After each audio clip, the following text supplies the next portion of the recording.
પ્રથમ તો મચ્છુ ન્યૂઝ મોરબીમાં તમારું હાર્દિક સ્વાગત છે। હું Machchhu news Morbi bureau chief Ramesh Parmar. પ્રથમ તો તમારું નામ જણાવશો? મારું નામ ડાભી પ્રકાશ દયારામભાઈ છે।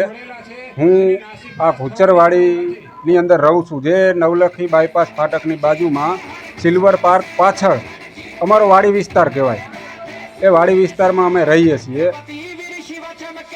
તો પ્રકાશભાઈ એ જણાવશો કે જે આ તમે કીધું કે સિલ્વર પાર્કની પાછળ, બરાબર, તો આશરે તમારે આ વાડી વિસ્તારની અંદર કેટલી વસ્તી હશે? આમ જોવા જઈએ તો અમારી વાડી વિસ્તાર, આ જે ભૂચરની વાડીની વાત કરીએ એકની, તો એની અંદર 550 થી 600 જણાની વસ્તી અને 70 થી 80 જે મકાનો આવેલા છે, જેને આપણે દેશીમાં ખોયડા કહીએ। તો પ્રકાશભાઈ, જે તમે આ ઇનામ પ્રતિયોગિતા કાર્યક્રમ કરો છો એ કેટલા સમયથી ત્યાં કરો છો?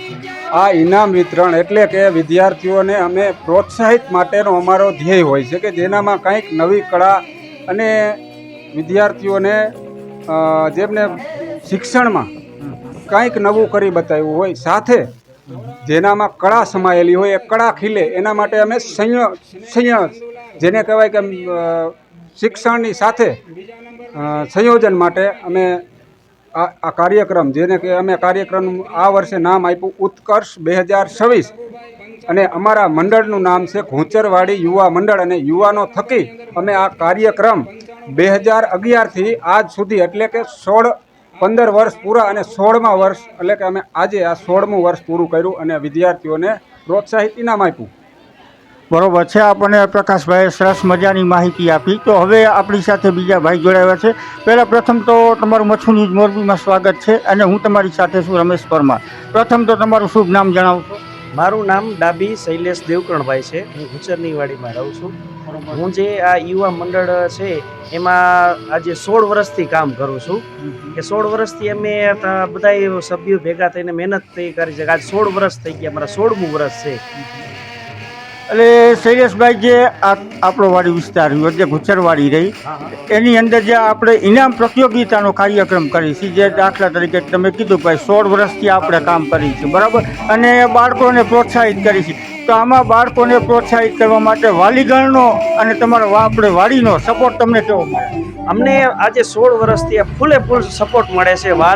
વાડીનો સપોર્ટ મળે છે, વાલીઓનો સપોર્ટ મળે છે અને વિદ્યાર્થીઓમાં ફૂલ સપોર્ટ મળે છે। આજે અમે જોઈ છે કે વિદ્યાર્થીઓમાં રિઝલ્ટ એટલું વધતું જાય છે।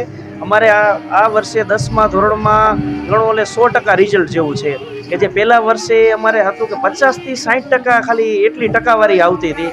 આ વર્ષે 80% અપ રિઝલ્ટ આવેલું છે અમારે। બરોબર છે શૈલેષભાઈ, આપણને માહિતી આપી કે ભાઈ આ કરવાથી આપણને અને બાળકોને અને એના વાલીને સરસ મજાનું અને ભણવામાં ધગસ વધે છે અને ભણવામાં આગળ પણ વધે છે। આવું બધું માહિતી આપી, બરાબર।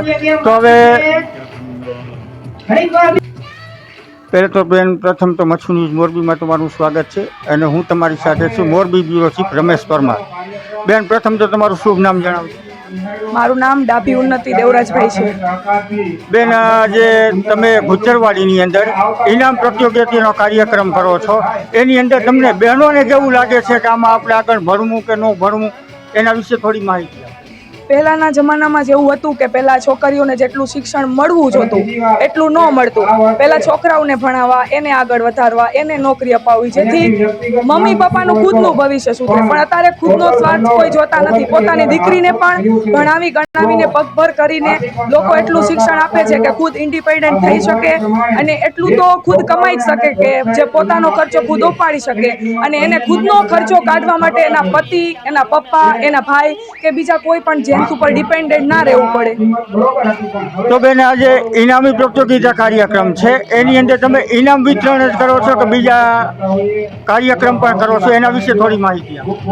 ફક્ત નંબર આવ્યો હોય એવા જ વિદ્યાર્થીઓને નહીં, પણ જે વિદ્યાર્થીઓનો નંબર નથી આવ્યો તે બધા વિદ્યાર્થીઓને પણ અમે પુસ્તકો, પેન, પેન્સિલ એ બધું આપીને એને પણ પ્રોત્સાહન આપીએ છીએ કે એનો નંબર નથી આવ્યો છતાં પણ એને આ ઇનામ આપ્યું છે, તો કદાચ જો ભવિષ્યમાં એનો નંબર આવશે, મહેનત અને કંઠથી એ આગળ વધશે તો આનાથી પણ સારું એને ઇનામ આપશે। એની સાથે સાથે ફક્ત વિદ્યાર્થીઓ માટે જ નહીં પણ વાલીઓ માટે અમે ગેમ્સ છે, એક્ટિવિટીઝ છે, ક્વિઝ કોમ્પિટિશન્સ છે, એવી બધી કોમ્પિટિશન્સ ઇનામ વિતરણની સાથે સાથે આયોજિત કરીએ છીએ.